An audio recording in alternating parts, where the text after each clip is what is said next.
आप सभी का स्वागत है साहिल पांड्या अकेडमी में। तो चलिए शुरू करते हैं आज का यानी 3 नवंबर का अपना करंट अफेयर बिना किसी देरी के। हमारा पहला क्वेश्चन है, हाल ही में ऑल सोल्स डे 2024 कब मनाया गया है? इसका सही आंसर होगा 2 नवंबर को। हमारा अगला क्वेश्चन है, हाल ही में कौन ब्रिटेन की कंजर्वेटिव पार्टी की नई नेता बनी है? इसका सही आंसर होगा कैमी बेडनॉक। हमारा अगला क्वेश्चन है, हाल ही में कहाँ बलि पद्मनी उत्सव मनाया गया है? इसका सही आंसर होगा कर्नाटक में। हमारा अगला क्वेश्चन है, हाल ही में किसने भारतीय वायुसेना के एयर ऑफिसर इंचार्ज मेंटेनेंस का पदभार ग्रहण किया है? इसका सही आंसर होगा अजय कुमार अरोड़ा ने।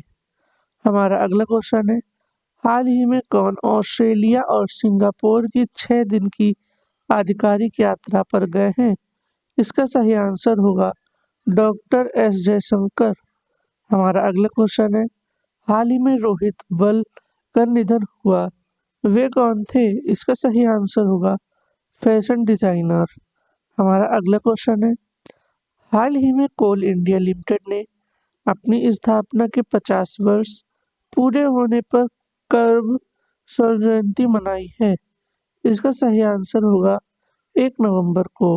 हमारा अगला क्वेश्चन है, हाल ही में किस देश ने 19 भारतीय कंपनियों पर प्रतिबंध लगाया है? इसका सही आंसर होगा अमेरिका ने। हमारा अगला क्वेश्चन है, हाल ही में ILO की गवर्निंग बॉडी की 352वीं बैठक कहाँ हुई है? इसका सही आंसर होगा जिनेवा। हमारा अगला क्वेश्चन है, हाल ही में कहाँ के नेशनल पार्क में 10 हाथियों की मृत्यु हुई है? इसका सही आंसर होगा मध्य प्रदेश। हमारा अगला क्वेश्चन है, हाल ही में कृषा वर्मा ने U19 विश्व मुक्केबाजी चैंपियन में कौन सा पदक जीता है? इसका सही आंसर होगा स्वर्ण पदक।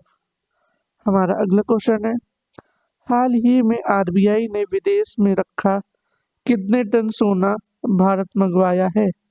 इसका सही आंसर होगा 102 टन। हमारा अगला क्वेश्चन है, हाल ही में किसे MCX का MD एंड CEO नियुक्त किया गया है? इसका सही आंसर है प्रवीणा राय। हमारा अगला क्वेश्चन है, हाल ही में किस देश की सरकार भारतीय राजनयिकों की ऑडियो वीडियो निगरानी कर रही है? इसका सही आंसर होगा कनाडा।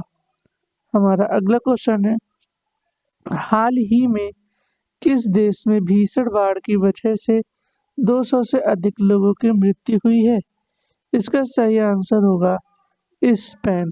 तो चलिए अब हम इन्हीं करंट अफेयर्स को डिटेल्स में जानते हैं। हमारा पहला करंट अफेयर बन रहा है नेशनल से, आइए जानते हैं। भारत का पहला मार्स मून एनालॉग मिशन शुरू हुआ। लद्दाख में शुरू हुए इस मिशन में human space flight centre, ISRO, AAK space studio, Ladakh university, IIT Bombay और लद्दाख स्वतः पर्वतीय विकास परिषद का सहयोग मिला है। मिशन में स्पेस स्टेशन जैसा ही वातावरण और बाकी चीजें रखी गई हैं, जिससे बेस स्टेशन की चुनौतियों से निपटने में मदद मिलेगी। आइए हम लोग इसको डिटेल में जानते हैं। लद्दाख में दिन का तापमान 15 से 10 डिग्री सेल्सियस तक रहता है। समुद्र तल से 3500 मीटर की ऊंचाई पर हवा में समुद्र तल के मुकाबले 40% ऑक्सीजन रहती है। मंगल और चंद्रमा से मिलते जुलते वातावरण के चलते यह मिशन लद्दाख में शुरू किया गया है। मिशन के तहत 21 दिन तक AAK स्पेस स्टूडियो का एक एस्ट्रोनॉट मिशन के वातावरण के अंदर रहेगा। मिशन के अंदर एनवायरनमेंट मॉनिटरिंग सिस्टम, पानी की सब्जी उगाने की व्यवस्था और स्पेस जैसी ही लाइट्स की व्यवस्था की गई है। इस क्षेत्र की रेतीली में चट्टानी मिट्टी मंगल ग्रह और चंद्रमा की मिट्टी से मिलती जुलती है, इसलिए रोवर और दूसरे स्पेस के उपकरणों के इस्तेमाल पर रिसर्च हो सकेगी। इसरो स्पेस में अपना बेस स्टेशन बनाना चाहता है। इस मिशन से वैज्ञानिकों को यह समझने में मदद मिलेगी कि एस्ट्रोनॉट, रोबोटिक टूल्स और बाकी स्पेस की टेक्नोलॉजी स्पेस की चुनौतियों से कैसे निपटेंगी। हमारा अगला करंट अफेयर है, संस्कृत मंत्रालय ने अमृत परंपरा फेस्टिवल सीरीज शुरू की। दिल्ली के कर्तव्य पथ और द्वारिका के centre for cultural research and training में ये कार्यक्रम आयोजित होंगे। इनका उद्देश्य कला और संस्कृति के जरिए देश में एकजुटता लाने का प्रयास करना है। लुप्त हो रही कलाओं और परंपराओं पर ध्यान देना भी इस कार्यक्रम का उद्देश्य है। अमृत परंपरा सीरीज के तहत पहला कार्यक्रम कावेरी मीट्स गंगा है, जो 2 से 5 नवंबर 2024 तक आयोजित किया जा रहा है। इसके तहत उत्तर और दक्षिण भारत की नृत्य और गायन की परंपरा और शैलियों को दिखाया जाएगा। आइए हम लोग इस करंट अफेयर को डिटेल में जानते हैं।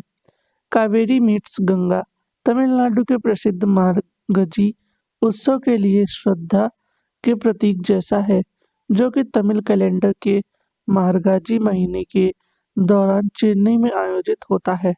कार्यक्रम में ब्रज क्षेत्र की गोवर्धन पूजा, आंध्र प्रदेश का कुचिपुड़ी नृत्य, भरतनाट्यम और केरल की पंचवाद्यम जैसी लोक कला का प्रदर्शन होगा। बांसुरी वादक राकेश चौरसिया, सरोद वादक उस्ताद अमजद अली खान जैसे संगीतकार होंगे। रमा वैद्यनाथन और मीनाक्षी श्रीनिवासन जैसी भरतनाट्यम की कलाकार शामिल होंगी। कार्यक्रम में विदेशी मामलों के मंत्री एस जयशंकर मौजूद रहेंगे। हमारा अगला करंट अफेयर है, पीएम मोदी के प्रमुख सचिव ने ब्राजील में G20 की बैठक में हिस्सा लिया।